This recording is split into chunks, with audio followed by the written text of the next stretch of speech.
ऐसे बने भगवत कृपा के अधिकारी। यह निर्विवाद सत्य है कि जिसका जन्म हुआ है उसकी मृत्यु भी सुनिश्चित है, पर सत्य यह भी है कि मृत्यु जीवन का अंत नहीं, बल्कि एक पड़ाव मात्र है, एक ठहराव मात्र है। क्यों? क्योंकि जीवन में किए गए कर्मों के अनुसार जीवात्मा मृत्यु के पश्चात पुनः अपने कर्मों का फल भोगने को नूतन शरीर, नूतन जीवन प्राप्त करती है और जन्म एवं मरण का, जीवन और मृत्यु का यह क्रम चलता ही रहता है। यह क्रम तब तक चलता है जब तक कि जीवात्मा कर्म संस्कारों से, कर्म बंधनों से पूरी तरह मुक्त होकर अपने वास्तविक सच्चित आनंद स्वरूप को न पाले। अपनी सो अहम स्योहम और अहम ब्रह्मास्मि आदि अवस्थाओं की अनुभूति न कर ले, अनुभूति न पाले। अस्तु हम यह समझ लें कि इस बार इस दुनिया में हमारा आगमन प्रजनन, परिवार और हमारी उदर पूर्ति के लिए नहीं हुआ है, उन्हीं सामान्य क्रियाओं को दोहराने मात्र के लिए नहीं हुआ है जिन्हें हम अगणित जन्मों से दोहराते रहे हैं और फलस्वरूप दुख, शोक और बंधन में पड़े रहकर जीवन के परम लक्ष्य और परमानंद से विमुख रहे हैं। इसलिए इस बार हमें इस जीवन को व्यर्थ गंवा देने से बचना है और इस बार हमें हर पल सचेत रहना है, सावधान रहना है। हमारा हर एक कर्म हमें उसी ओर ले जाने वाला ही होना चाहिए जिधर परमानंद ब्रह्मानंद को पाकर सदैव के लिए आनंदित और जीवन मरण के बंधन से मुक्त हो जाने की परम संभावना विद्यमान है। वह मार्ग ही ईश्वर का मार्ग है, परमेश्वर का मार्ग है, परमात्मा का मार्ग है, ब्रह्मा का मार्ग है। उस मार्ग पर ही हमें इस जीवन में अविचलित अविराम चलते रहना है, बढ़ते जाना है। तभी हमें आत्मज्ञान की, ब्रह्म ज्ञान की, ब्रह्मानंद की, परमानंद की उपलब्धि हो सकेगी और हमें सभी प्रकार के दुखों से मुक्ति मिल सकेगी। साथ ही हमें जीवन मरण के बंधन से मुक्ति मिल सकेगी। इस हेतु हमें जीवन के हर कदम पर सचेत रहना होगा, सावधान रहना होगा। हमें ध्यान रखना होगा कि हमारा मन कहीं संसार में सशक्त तो नहीं हो रहा है, कहीं हमारा मन संसार में डूब तो नहीं रहा है। इसको लेकर हमेशा अपने मन पर हमें पैनी नज़र रखनी होगी। हमें इस संसार में रहना है, पर संसार मेरे मन में न रह सके, न टिक सके। हमें हमेशा इस बात का ख्याल रखना है और सावधान रहना है, क्योंकि सावधानी हटी तो दुर्घटना घटी। हमें संसार में रहकर अपने पारिवारिक, सामाजिक, राष्ट्रीय व मानवीय कर्तव्यों का पालन उच्चतम नैतिक मूल्यों, मानवीय मूल्यों व आदर्श के साथ करना है। इसमें कोई संदेह नहीं, पर हमारे मन मंदिर में संसार पल भर के लिए भी न हो। हमारे मन मंदिर, हृदय मंदिर में हमेशा भगवान का वास हो। मन मंदिर में, हृदय मंदिर में भगवान का वास जितना प्रगाढ़ होगा, हमारा मन संसार से उतना ही विरक्त होगा और भगवान में उतना ही आसक्त होगा। हमारे मन में भगवान का सदैव के लिए वास हो।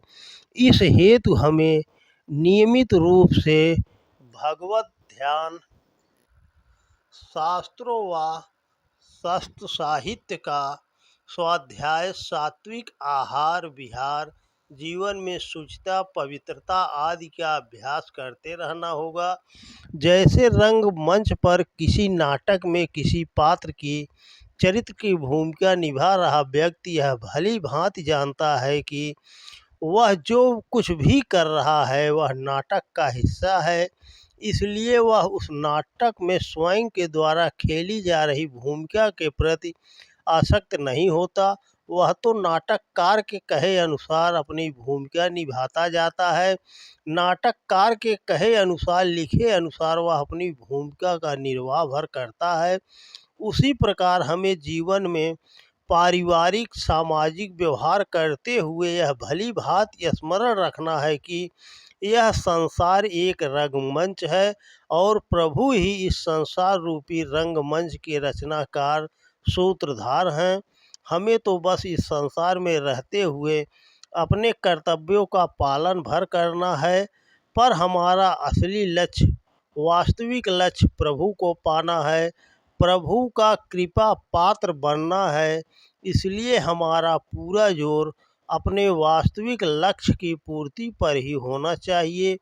एक संत ने कहा है कि यदि तुम्हें परमानंद को पाना है तो स्वयं को परमानंद के स्रोत परमात्मा का यंत्र बना लो, उपकरण बना लो, अपने आप को परिष्कृत और प्रशिक्षित कर लो। अपने आप को बंजर जमीन या अनपढ़ पत्थर के टुकड़ों की तरह मत छोड़ दो, क्योंकि हीरा अपना पूरा सौंदर्य तभी दिखाता है जब उसे कलात्मक रूप से तराशा जाए। उन्होंने आगे लिखा है कि जब तुम यह चाहते हो कि तुम्हारी भौतिक सत्ता ईश्वरीय चेतना को अभिव्यक्त करने के लिए एक पूर्ण यंत्र बन सके तो तुम्हें स्वयं स्वयं का तदनुरूप पोषण करना होगा। तुम्हें स्वयं को ऐसा ही आकार देना होगा, तुम्हें स्वयं को सुसंस्कृत बनाना होगा, तुम्हें वह सब कुछ करना होगा जो तुम्हें भगवान का यंत्र बनने और बनाने के लिए आवश्यक है। यह सत्य है कि जब हम संपूर्ण समर्पण के साथ ईश्वर के मार्ग पर चल पड़ते हैं, तब हमें दृश्य अथवा अदृश्य रूप में भगवत कृपा की अनुभूति भी होने लगती है। हमारी चित्त शुद्धि होती जाती है, मन निर्मल होता जाता है, और जब मन पूर्णतः निर्मल हो जाता है तब हमें अपने हृदय गुफा में स्थित आत्मा का ईश्वरीय आनंद की अनुभूति होने लगती है। पर हाँ, भगवत कृपा को ग्रहण करने के लिए यह आवश्यक है कि हम स्वयं को पूर्णतः परमात्मा को सौंप दें। हम अपने आप को पूर्णतः परमात्मा को सौंप कर निश्चित हो जाएं। हम अपनी निजी कामनाओं, वासनाओं, इच्छाओं को तिलांजलि दे दें, जिससे कि हमारे भीतर परमात्मा की इच्छा अभिव्यक्त होने लगे, हमारे भीतर परमात्मा की इच्छा प्रकट होने लगे और हम परमात्मा का एक पूर्ण यंत्र बनकर मात्र रह सकें। जब हमने स्वयं को पूर्णतः परमात्मा को सौंप ही दिया तो फिर हमारी कोई निज इच्छा रही ही नहीं। कहाँ हमारा तब कोई निज मान सम्मान, अपमान, हर्ष विषाद, जय पराजय, सफलता असफलता, सुख दुख, हानि लाभ आदि कहाँ रहा। पर इसे हम तभी समझ पाते हैं जब हम सच्चे मन से स्वयं को प्रभु के चरणों में पूर्णतः अर्पित कर देते हैं। और जब हम स्वयं को पूर्णतः अर्पित कर देते हैं, सौंप देते हैं, तभी हम भगवत कृपा ग्रहण कर पाते हैं। एक संत ने लिखा है कि भगवत कृपा एक ऐसी चेतना है जो तुम्हें परम लक्ष्य की ओर धकेल देती है। उस कृपा को तुम मन के द्वारा समझने की कोशिश मत करो, क्योंकि उससे तुम किसी निर्णय पर नहीं पहुँचोगे। क्योंकि भगवत कृपा एक ऐसी चेतना है जिसकी व्याख्या मानवीय शब्दों या भावों के द्वारा नहीं की जा सकती। जब कृपा शक्ति कार्य करती है, उसका परिणाम या तो प्रिय हो सकता है या अप्रिय, पर वह प्रिय हो या अप्रिय, वह हमारे लिए हितकर ही है। वे आगे कहते हैं कि भगवत कृपा किसी मानुषी या मानवीय मूल्य महत्व का कोई विचार नहीं करती।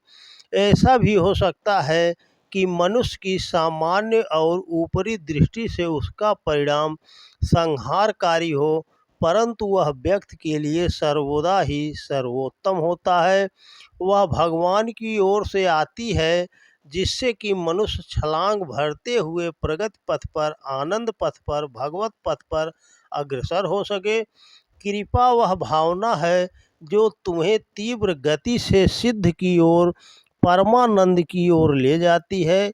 इस संबंध में श्री अरविंद ने भी बहुत सुंदर कहा है कि यदि सचमुच भगवत मार्ग पर चलकर भगवत कृपा पाना चाहते हो तो स्वयं को भगवान के प्रति पूर्णतः निछावर कर दो, अर्पण कर दो।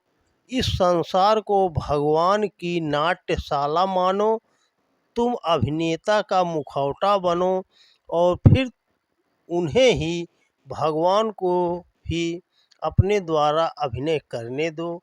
वे आगे कहते हैं कि यदि लोग तुम्हारी प्रशंसा करते हैं या आलोचना, तो यह जान लो कि वे भी मुखौटे ही हैं।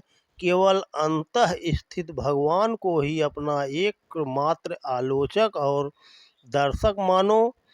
परम प्रभु का सर्वज्ञपूर्ण यंत्र होने से बढ़कर कोई गौरव नहीं। वहीं स्वामी विवेकानंद का यह स्पष्ट मत है कि ईश्वरीय कृपा का पात्र होना या ईश्वर को पाना एक ही बात है।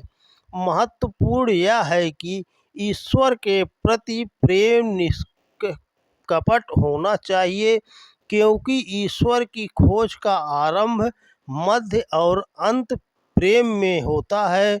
ईश्वर के प्रति प्रेमोन्मत्तता का एक क्षण भी हमारे लिए शाश्वत मुक्ति देने वाला होता है। सच्चा ईश्वर प्रेमी ही ईश्वर की कृपा का पात्र बनने योग्य होता है। स्वामी जी आगे कहते हैं कि जो ईश्वर के प्रति प्रेमोन्मत्तता को पा लेता है, वह निस्संदेह ईश्वरी कृपा का पात्र बन जाता है। पर हाँ, इस प्रेम से किसी काम में वस्तु की प्राप्ति नहीं हो सकती, क्योंकि जब तक सांसारिक वासनाएं घर किए रहती हैं, तब तक इस प्रेम का उदय नहीं होता। इस संबंध में परम पूज्य गुरुदेव युग ऋषि श्री राम शर्मा आचार्य जी कहते हैं कि जब भगवान के मार्ग पर चल पड़े हो तो फिर संसार की परवाह मत करो। लोग क्या कहते हैं या लोग क्या कहेंगे, इसकी परवाह बिल्कुल भी मत करो। सिर्फ और सिर्फ भगवान की ही परवाह करो, क्योंकि तुम्हें परमानंद ब्रह्मानंद को पाने के लिए संसार की नहीं, वरन भगवत कृपा ग्रहण करने की आवश्यकता है। पूज्यवर आगे कहते हैं कि इसलिए सच्ची भगवत भक्ति और भगवत ध्यान के निरंतर अभ्यास से मन को सभी प्रकार के विचारों से मुक्त कर लो और स्वयं को पूर्णतः परमात्मा को सौंप दो। परमात्मा सर्वव्यापी, सर्वशक्तिशाली और शरणागत वत्सल है। जो भी सच्चे मन से परमात्मा का पल्लू पकड़ लेता है, वह परमात्मा का कृपा पात्र अवश्य बनता है।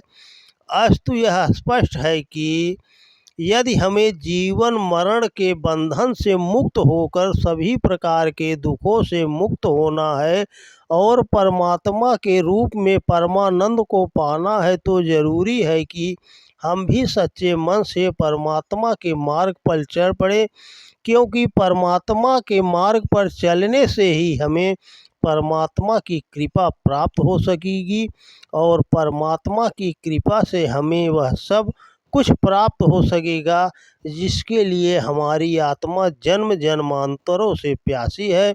हमारे अंदर भगवान को पाने की तीव्र अभिष्पा के साथ साथ उनके प्रति पूर्ण समर्पण, विश्वास और निश्चल प्रेम होना चाहिए। तभी हम अपने अभीष्ट को प्राप्त कर सकेंगे।